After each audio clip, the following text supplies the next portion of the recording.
Stop thinking and putting the pressure on yourself that you have to teach your kids everything by the time they're 18. Your kids have their entire life to continue learning. And so right now, we're exposing them to the big ideas and we're making sure that they have the skills to continue learning. Welcome to the Homeschool Perspective, where seasoned homeschooling moms share tips, insights, and resources to empower your homeschool journey. Welcome to the Homeschool Perspective. Today we have a special guest, Pam Barnhill. Pam is an award-winning educator, homeschool mom of three, and an expert at breaking down big tasks into small, manageable steps. Pam is here to share her wisdom on family learning, how you can bring everyone together for meaningful learning experiences in your homeschool. If you're looking for practical advice and inspiration, you are in the right place today. Let's dive in and learn how to make family learning a part of your homeschool journey.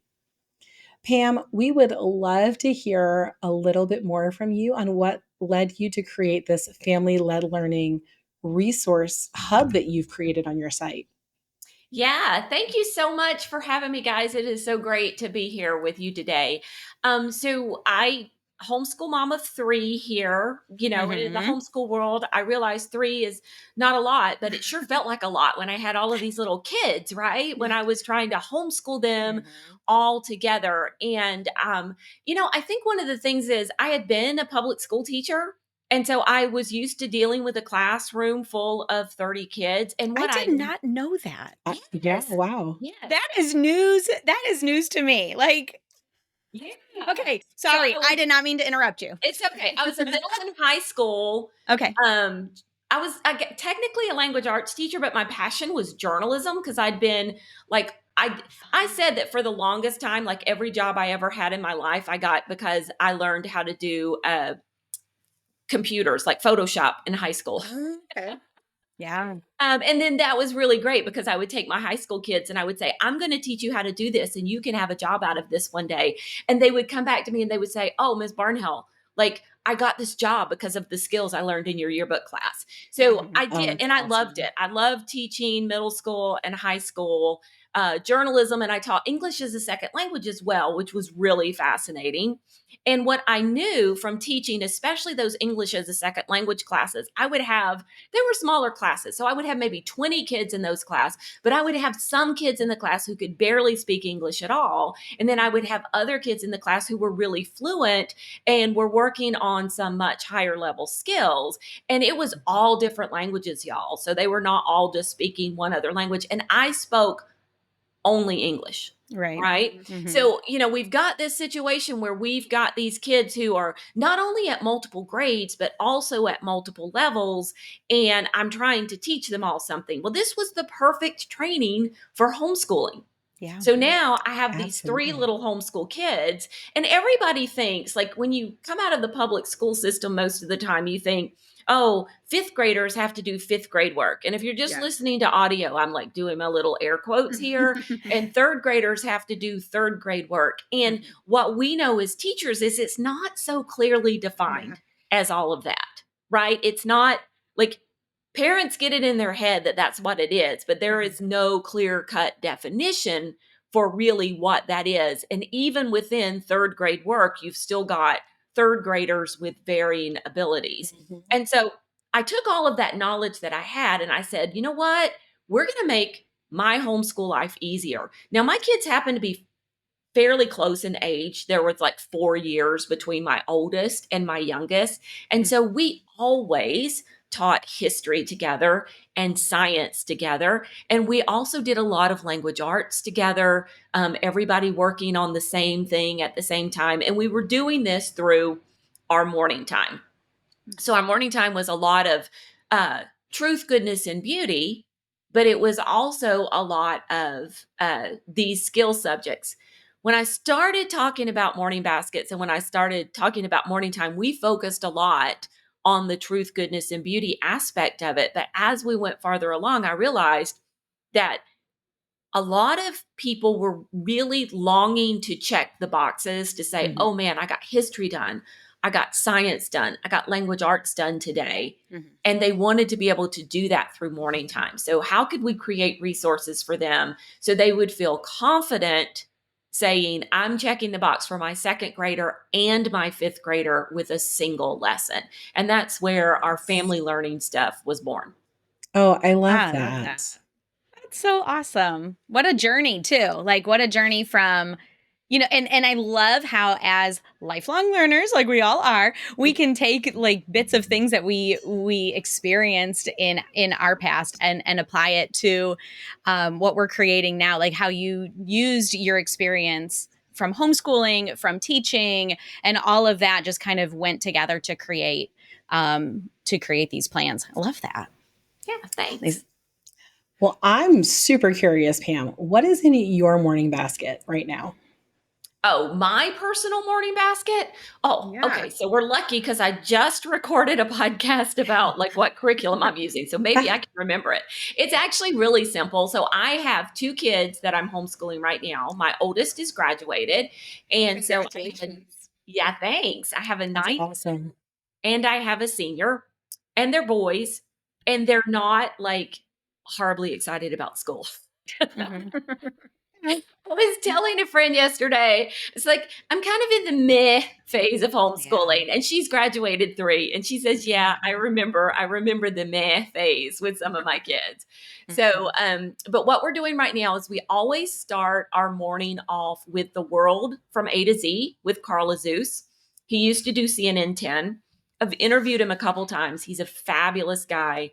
And he does like just really great nonpartisan news show Mhm. that you feel really good about your kids watching. And so we watch that every morning with him.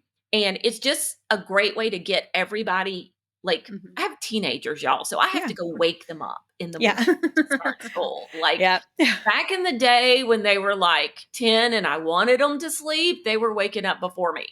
But so this like gets them there. This is something like that they're really interested in. So we do that, and then we are looping between 2 different resources right now. We're doing a fallacies resource, and it's I'm going to get the name wrong. It's like Dr. Ransom's Adorable Fallacies. It's co-written by Indy Wilson, Rachel. Oh, okay. And yeah, and so, but it's all about fallacies. And so we've studied like ad hominem and tu quoque. And it's funny because we were watching the news show yesterday and they were showing some stuff from um, the debate that will not be named. And my son looks at me and he says, that was ad hominem. I love it. So, they're learning stuff like that. Yes. And That's so then important. That's such a good skill yeah, yeah, to and recognize. teenagers love that kinda stuff. Like, he Mhm. was so proud of himself for saying yeah. And so then on alternate days, we're doing, Whatever Happened to Penny Candy, which is Oh, an yeah. economics book. Such a good book. Yeah. Yes. So we're doing some logic and some, economics. Yes, thank you. Economics in our morning time right now. Mhm. And then we're reading literature. So that's the other thing we do in morning time. So we read literature every single day. And for the past few years, I've discovered that the best way to start off my school year with literature is by reading a Narnia book. And so even though I've got high schoolers, I'm like, you know what? Narnia is good for everybody. And so this year we're doing the Silver Chair. Yes. Yeah. So cool. Perfect. Are you guys doing that as a read aloud or are you reading it? Yes. You Yes. are. Yeah. I love that because with teens, like there's so much research out there too, like how reading aloud to your teens is still so beneficial for all of the reasons. But that's so cool. Yes. And when you have reluctant readers, sometimes it's just like, okay, I'm just going to read this out loud. And I get the benefit of enjoying it as well. So, Yeah. I'm kind of curious. Have you ever used audiobooks for your read alouds, or do you always read them yourselves? So we have used audiobooks a lot in our homeschool, but I have never used them in morning time. So I just do it myself. There's some really good Narnia audiobooks, and I always get so torn because my friends talk about them, but I love reading The Lion, the Witch, and the Wardrobe out loud. I look forward to it every time it comes back around. Yeah. I just don't know if it would hold their attention as well if I Yeah. were like, because we've reached the flop on the couch stage of morning time. Like when they were little, everybody wanted to sit around the table and they all wanted to be working on a project or something with their Hmm. hands. That was the thing. Like for me, I loved morning time. For them, they were like, yeah, morning time's okay. But what I really want to do is play with the Play Doh or the perler beads or Yeah. paint with the watercolors or stuff like that. I probably could have gotten away with it more then, Lisa, but now I just wonder if like I would lose them. Yeah. So, My kids can't do audiobooks inside. It has to be in the car. But we've yeah. done those like those really good audiobooks for Narnia in the car, and then also like the read aloud at home. So Yeah. they get it from both angles. But And there's when they something about reading it out loud and being able to interact with them. So when you see them nodding off, you're like, hey, but did you hear this? And like making it Mhm. loud or Mhm. quiet or fun. yeah, and I have teen boys, so I just reach over and whack them if they start There nodding you off. go. Like, hey, you need to Yeah, the wake up. audiobook's not doing that for you. Mm-mm. Nope.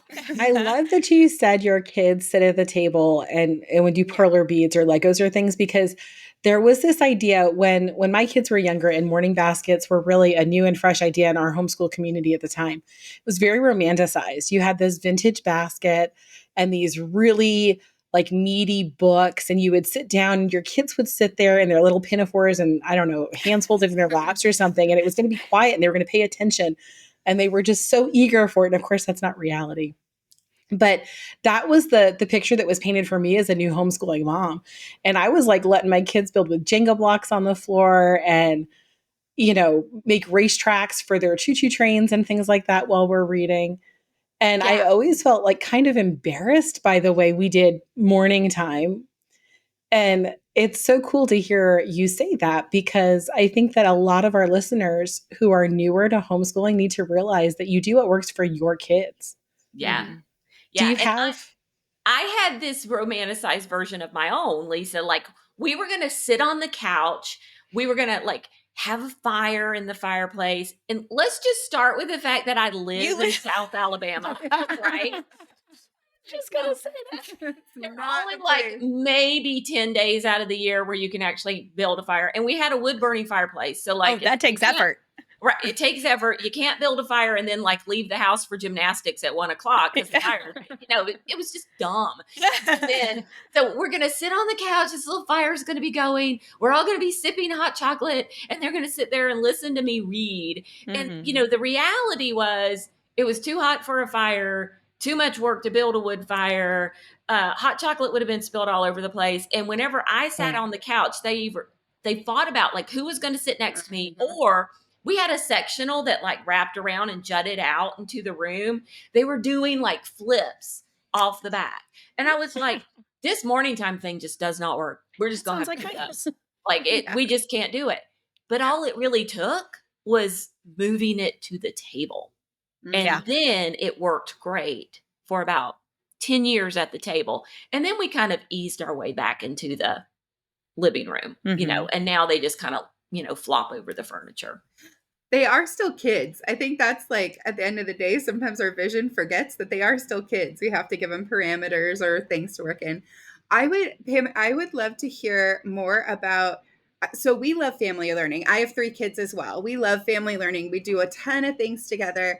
But I know when I'm talking to new families homeschooling, they have a really hard time visualizing how that works because of what you were saying earlier, right? Like fifth grade, third grade. Can you speak to how this works? Because I've seen how wonderful and beautiful it is, but I think for a lot of families, it's really hard to picture how literature could be done. And I love the way you have done it. Like your studies are fabulous.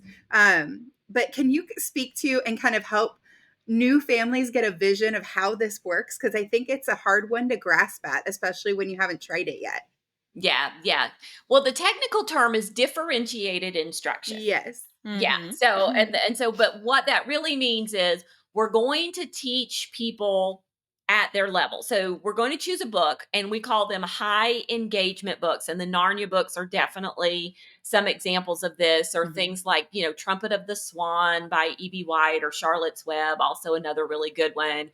We have a family favorite, Tarantula in My Purse, some of the Little House books. Mhm. So they're just all these, like, you pick a book that a kid's going to love if they're in first grade, and they're also going to love if they're in sixth or seventh grade, right? So that's the first step.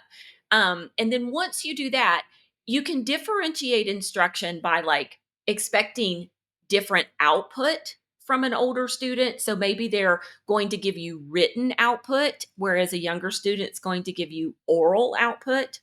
Maybe you expect more output from an older student. So a younger student might write you one or two sentences, where an older student might write you one or two paragraphs. And so those are the Mhm. kinds of things that you do. But you never want to underestimate the fact that, let's say you're working on a grammar concept with your students, and maybe it's like different kinds of sentences. And you could say, okay, we're going to work on the four different kinds of sentences, and we have statements, and we have questions, and we have commands, and we have, exclamations. Or for older students, you start using, the fancier words. So we have declarative Declarative. sentence. Yeah. Yeah, we have Yes. declarative sentence, interrogative sentences, right? Now, when you're presenting this material, you present it to the older kids like that.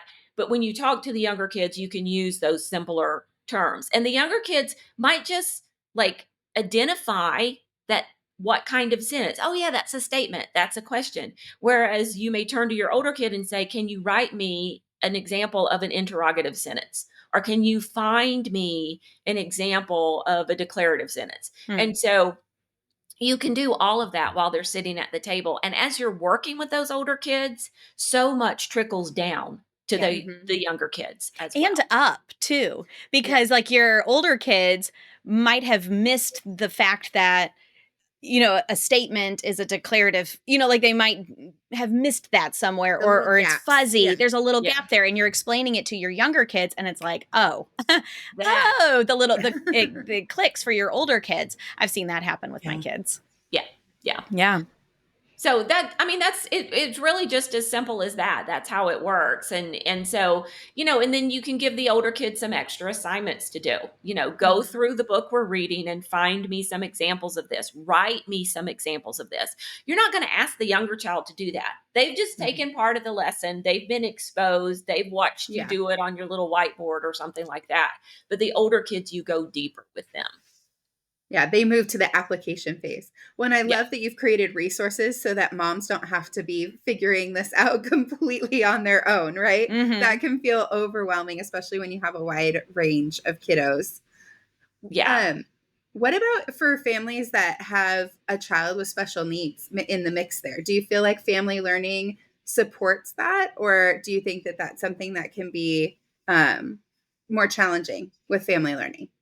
I don't know. I've never had a child with special needs. And so, you're always going to have to weigh a number of different factors. Like if you have a child with special needs, and, there's a lot of disruption there because of that, behavior things where it's not a behavior issue that you can say, like, oh, we're going to spend 2 weeks training a child to behave. We have a special need child here, and this is a little bit different. Then you've always got to weigh. And I say the same thing, um, and I don't mean to sound flippant with this, but I say the same thing to like a mother with an 18-month-old as well. Mm-hmm. Is you've got to weigh what is worth it, Mm-hmm. right? Is it more efficient for me to do this family learning stuff together and everybody work together, and I struggle with, the behavior things, either because of special needs or age or whatever like that? Or is it better for us to work separately at this time? So I think you just have to ask yourself that question and know what your particular situation is. But as far as just in general, special needs kids learning alongside their siblings, I think that's a fabulous idea. Yeah. Yeah. Well, and also, would you say that there's like different groupings that could happen within the family Mm-hmm. learning? So for different subjects, you would group maybe not the whole family, but have like little groups that would kind of work alongside each other a little closer, with more of those needs being met in certain situations. And then Well, I think it's just like with the younger kids. Like everybody's going to do the base lesson, Mhm. right? Mm-hmm. And then from there, you're going to give the kids who are more capable or who are older additional things to do on top of that. And they're going to be able to do a lot of that Yeah. independently. I What like if you have a that. kid who's going to totally take over everything? And answer every Just, question. I Every mean, single one. Just I'm not asking. saying that I have Are you one of asking for a friend? those. I'm asking for a friend. There we go. Wink, I wink. have a So it is a fabulous skill to learn to, hold your tongue and be patient. Mhm. Right. And it Yeah. is a skill that has to be learned. And it's probably something that's going to have to be corrected again and again. And like Mhm. you have to tell this kid, okay, not your turn. Right. Asking this other kid right now. Hold on 1 second. If they can't answer, we'll let you answer, that kind of stuff. Because you have kids like that in the classroom Yeah. as Oh, yeah. well. Yeah. And so just like, I mean, it definitely is a skill that child has to be learned, that they cannot be impulsive and just shout things out. They have to wait and give somebody else an opportunity to answer. Mhm. They're not in charge. It's easy though to, as a parent with a child like that, it's easy. It's tempting to just be like, "Yes, we know it. Let's move on," and forget that your Mm. other kids are Yeah. not getting it. Like perhaps, like I haven't even checked because the one kid answered, and it's always science for this child. Like knows all the science things, and he will just reteach everything to or teach. He just takes over, and I have to. It's a temptation just to like, okay, let's keep going, but my youngest kids are not grasping what we're talking about. They could not retell like what I just said, and so that's a temptation, that's and a challenge for family learning that I've run into.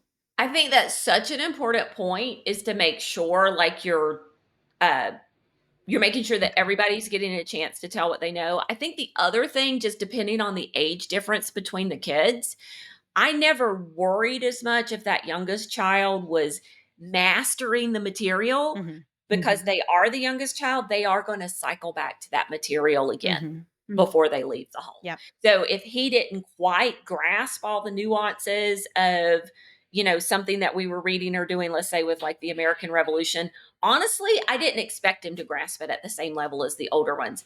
He's going to get it one more time before he Right. leaves the house. Right. I loved this one resource that we used for family learning, had like beginner, and it was like just like this short little section that was just for like those kinder first, maybe second graders. And that's when I realized what you just said. Like it helped teach me that, like, oh yeah, they're gonna see this again. They're cool with just like if they get this nugget of this one little nugget, if they Right. know, or in history, they know that this happened.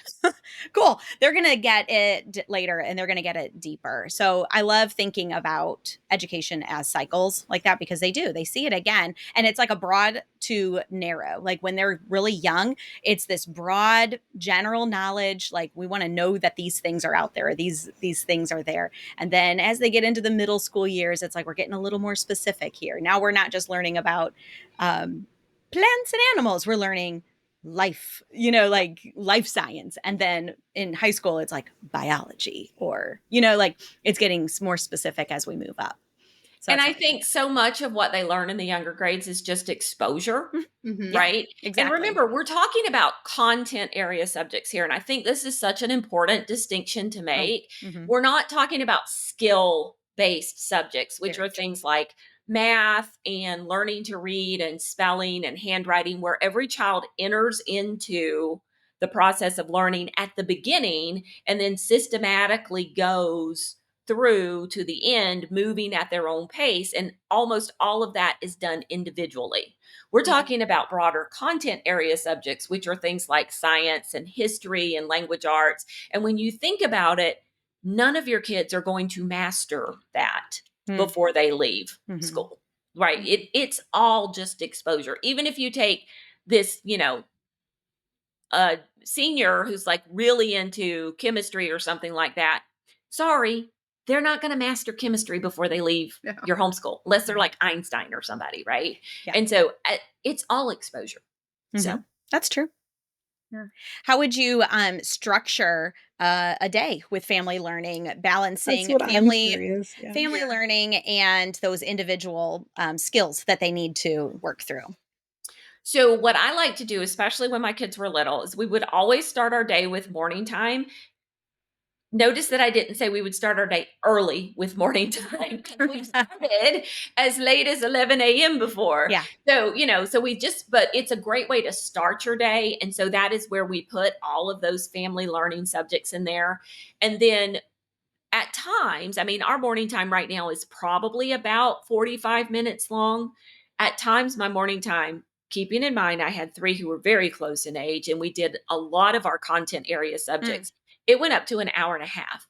And so once that part was done, then we take a brief break and we move into individual subjects. And those are those skill based subjects or any other subjects my kids are doing that their sibling, like I have one who's doing Japanese. He's the only one who wants to do Japanese, right? So, so those kinds of subjects, the one that they're working on their own because they're either, their interest or they're skill based. And so they move on to that and they work their way down a list. Now, when they were little, what I would do at that point is I would grab the youngest. So he'd get a quick break.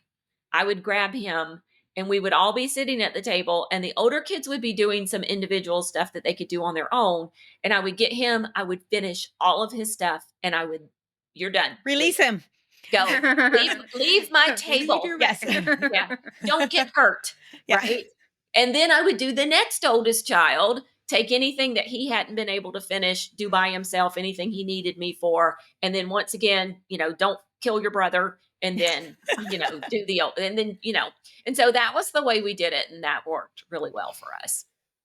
Yeah. What would you say to parents that would wonder if they're covering enough this way? Because I imagine that until you're used to it, it's a little bit of a challenge to know that all of your kids are getting the right information or enough information at a time. And I appreciated what you said earlier about expecting different output from each level. But how does a mom know what the appropriate output is for their child? Well, okay, so I will say in our, it's particularly in our language arts together curriculum, we actually tell you, like, if That's you have a great. 6-year-old, That's so helpful. this is what you can expect. If you have, so we break it down into levels. So like we have copy work and dictation at different levels, and then we also have different expectation for narration at different levels as well. So this is what you can expect from this age group. So we really do try to help you with that in those ages. But I'm just going to go back to the point where we're talking about content area subjects and we're not talking about mastery here. We're talking about exposure. And so your goal is to expose your kids to these things, to have conversations about these things, to let them know that those things are out there. I mean, everybody graduates with gaps. I'm sure, like, if we took a quiz right now, there are lots of things you ladies still don't know. Oh, And yeah. Sure. like me, you probably graduated more than a few years ago. And so, it's sorry. No. But, that's That's just just the reality. it's this the reality of things. Everybody's not going to know everything about everything. Everything. And so I would just tell those moms, stop thinking and putting the pressure on yourself that you have to teach your kids everything by the time they're 18. Your kids have their entire life to continue learning. And so right now we're exposing them to the big ideas and we're making sure that they have the skills to continue learning. Mm-hmm. I'm so curious. What would your children say is their favorite part of the family learning experiences that you guys have had? Morning Basket, you guys have done so many cool things over the years. What would they say about it? Mad Libs. Yeah, that's a favorite in my house too. That's fun. Mad Libs or watching Carl, they really like that a lot. Those were probably their two favorite things. And then just the reading aloud, me reading to them. They don't always like every book that I read to them, but they do enjoy the fact that we read together a lot. So that's probably what they would say. Do you have a What's your favorite read aloud? part? Yeah.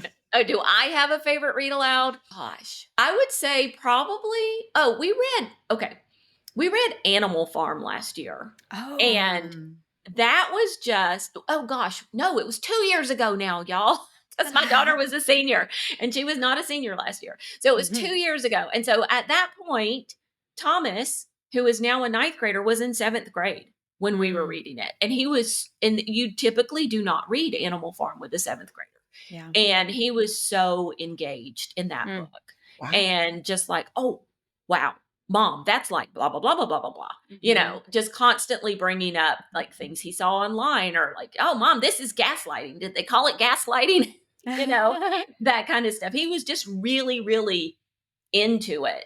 And so that was kind of the fun thing for me, is taking a book that was just kind of meatier in reading it with them. But then on the flip side, we also read a book that same year, earlier in the year, called A Long Way from Chicago.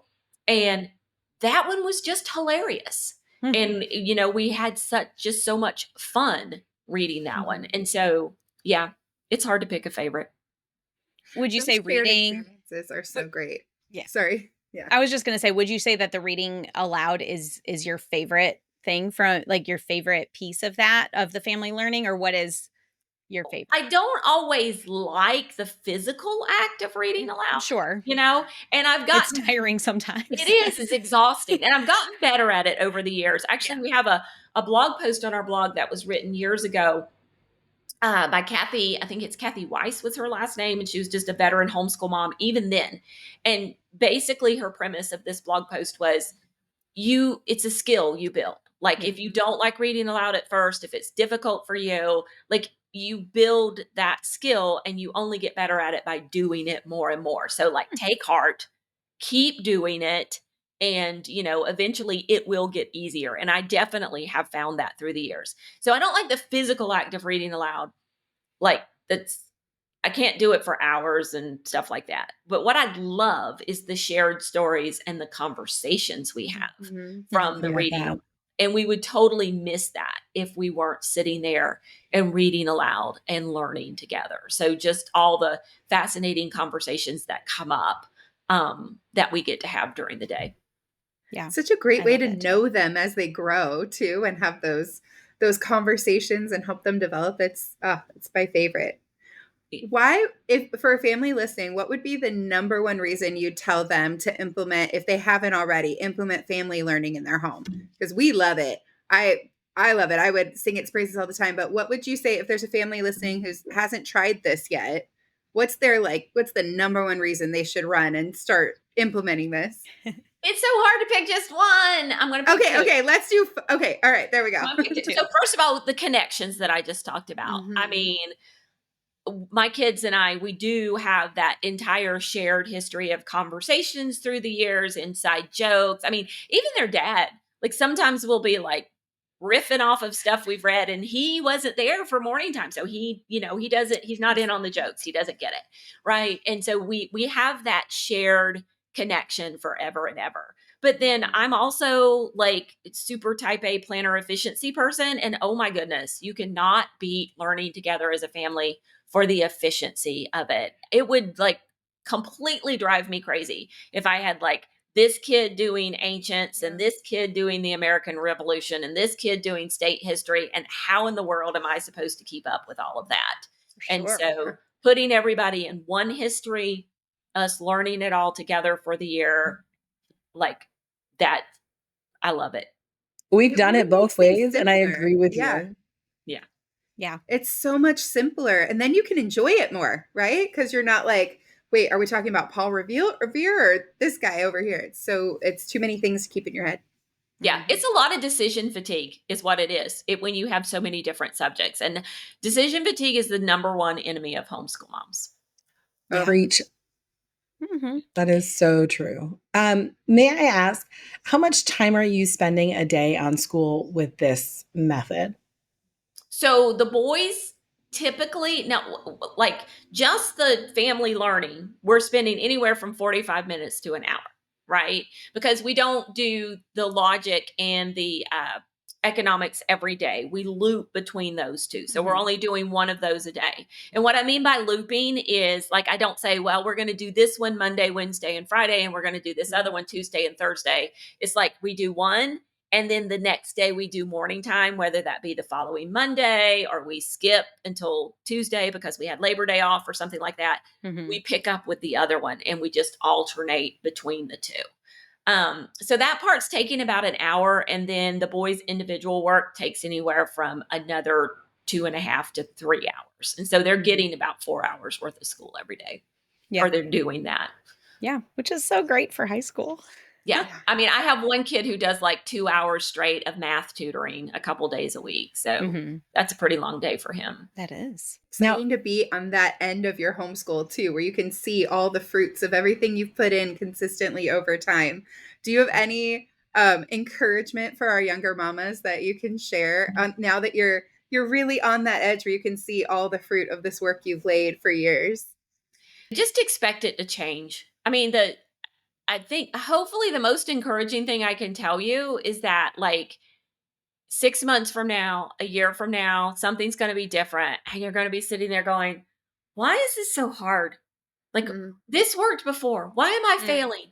You're not failing. It just changed. And that's like perfectly normal and natural. And so you just kind of punt. You're like a football team. You're like, okay, this changed. This didn't work. What are we going to do now? What are we going to figure out that's different? And so I think the biggest thing is we get it in our heads like, oh, something's working. This is great. I've got it all figured out. And then it starts changing and we start beating ourselves up. Oh, we must be failing somehow. We're not failing. It's just changing. So expect that. Yes. Now, Pam, where can our readers find you? You have some podcasts out there that they definitely want to tune into. Can you tell us about those? Yeah, sure. So we have the Homeschool Better Together podcast, and you can find everything on my website at pambarnhill.com. That's our Homeschool Better Together website. So we have the Homeschool Better Together podcast, and that's just general podcast, homeschooling kinds of things on the podcast. And then my daughter and I do a second podcast that's called the Wonder World podcast. That's just for kids and families. And it's just kind of a safe, you can feel really comfortable letting your kids listen to it, even if you're not in the room. And it's just about maybe 7 to 10 minutes. And we read stories, we read poems, we kind of like This Week in History, and we have a word of the week that we encourage them to use and just fun things like that. And that's just a great project. My kids love that podcast. They love it so much. Yeah, my kids love it. And they love like the little bits of trivia and like they love it so much. It's such a good one. Yeah, it is. Oh, that's awesome. I will let Olivia know. So that's fun. I love that you're doing this with your daughter. I mean, how like think about the relationships that we get to build with our kids homeschooling them, and then to grow, see them grow up and get to serve the next generation of homeschoolers. That's so beautiful. Yeah. Yeah. We have so much fun with it. We love it. Whose idea was it for that podcast, or how were you just like chatting about it with Olivia, or and then let's do this together? Like, how did that come about? It was my idea, and I asked her if she wanted to do it, and I can't, I had wild hair one day. I'm like, oh, this would be fun. Let's do this, and it started off when we started the podcast, she was actually writing it. She was doing a lot of the writing of the podcast, and then we would record it, and her little brother was doing the podcast production. And he's since been let go because I do not have enough fight in me for that one. And then she, of course, she's moved on to community college, and so she doesn't have time to write anymore. So we've turned the writing over to somebody else, but she does the hosting as well. So it's kind of morphed since we started it. We've been at it for goodness, like a year and a half now. Yeah. Well, things changed, like you said. Yeah, exactly. Yeah. It's such a fun addition, and we love it. It's become a little treasure in our driving trips to all their activities. So we love it. We love listening to you guys. That was exactly what we wanted, like something you could put on in the car, or, we had one mom who had a brand new baby, and she was like, I just can't do morning time right now, but we can turn on the Wonder World podcast and the kids can listen to it. We can talk about it. And so that's the kind of we just wanted to make a great resource for stuff like that. Yeah, it's I know what I'll be downloading to my phone for my basket on the go. I mean, that's awesome. So fun. Pam, thank you so much for joining us today. And we'll put those resources that you shared in the show notes. And we just want to thank you, our listeners, for tuning in and joining us. Be sure to check out the show notes for all of the resources that Pam has mentioned. And we'll see you next time at the next episode of the Homeschool Perspective. Thanks, guys.